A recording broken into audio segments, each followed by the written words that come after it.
Let's get to the Mariners. They open their homestand tonight against the Diamondbacks, and for the first time this season, the Mariners flag will be the first in line above T-Mobile Park, ahead of all the other teams in the AL West, as the M's take over first place in the division. Looking at the standings, the M's at the top, followed by the A's, Astros, Rangers, and Angels. And, you know, there's always water cooler talk these days, chatting about baseball, and I had a chance to talk with one of our editors downstairs, Ryan Gibson, about this standings and how the Mariners have taken over. And the Houston Astros were a team that just jumped out, because we all know, as following the Mariners, following the AL West in recent years, the Astros are always going to be a threat. They went through May all beat up, and now all of a sudden they're getting healthy again, and had a good series against the Rangers, and here they are, just 2.5 out. So that AL West division, as we all know, is going to be very tough throughout the way. Oh, yeah.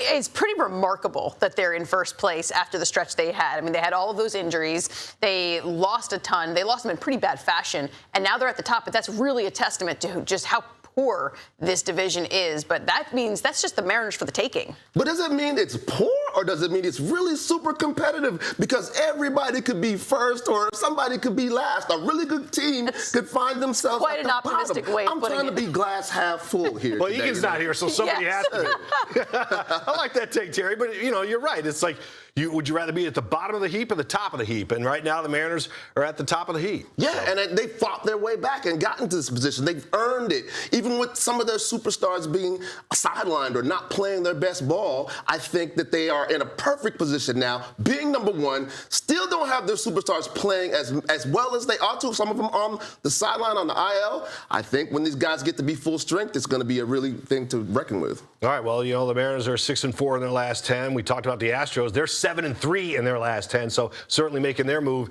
in the AL West. The Diamondbacks come to town as one of the hottest teams in baseball. They've won 10 of 11 games. They're coming off a sweep of the Giants, a team they've swept twice this season. Now, it's always interesting to get into to the Diamondbacks when they get into interleague play, but this is a team that is quietly pulled into contention there in the NL West. They've been in contention for the past couple of years. Last year they had some, a down stretch at the very end of the season, which is obviously where you want to be playing your best ball. But this is a team that is built for the future. This is a team that you definitely want to see where you rank up against them, even if it's interleague, even if it's against them, because obviously you're going to see somebody in the World Series if you make it that far. Yeah, this team is obviously playing very good baseball. Like you said, they've been playing good baseball for a while. They got the young guy right now, Corbin Carroll, who's playing very well. These guys are electric, and I think it's going to be up to the Mariners. If they want to come out, and they got a great opportunity this week playing this team to get some wins, to get ahead in this AL West, because this team, I think, if they can hold down this offense, they'll be good. All right, you bring up Corbin Carroll, the Lakeside alum, who's one of the key cogs in the Arizona machine. Our former King 5 Sports colleague, Jake Garcia, follows the D-backs now down in Arizona. He had this to say about Corbin.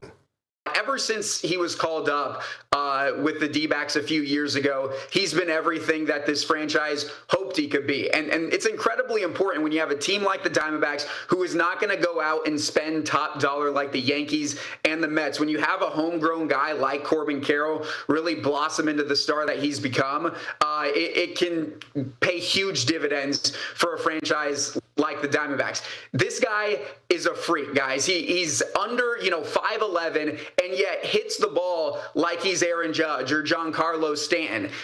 He hits a ball in the gap, gets pelted on the back of the head without a helmet, and gets up like it's nothing and finishes off the Little League home run. He's truly built different. He's meant so much to this D-backs organization, and it's all the more impressive when you kind of look at it in the framework of he broke his hamate bone at the start of spring training.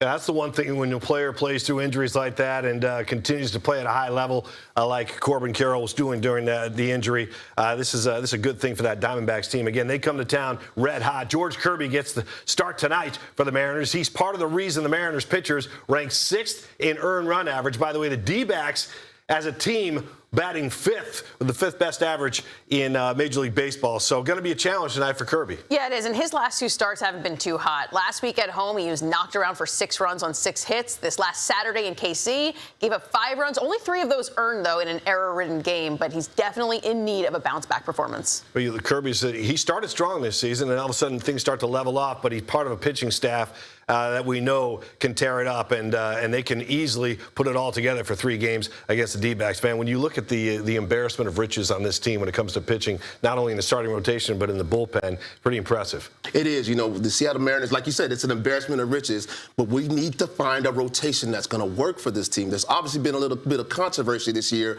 about whether we're going to go into the 6-man rotation or whether we're going to do the piggyback situation, something that's brand new that nobody's ever heard of. So we do have some great guys that are coming out of the bullpen. Hopefully we can keep this thing rolling and keep it going so we can move on into the postseason.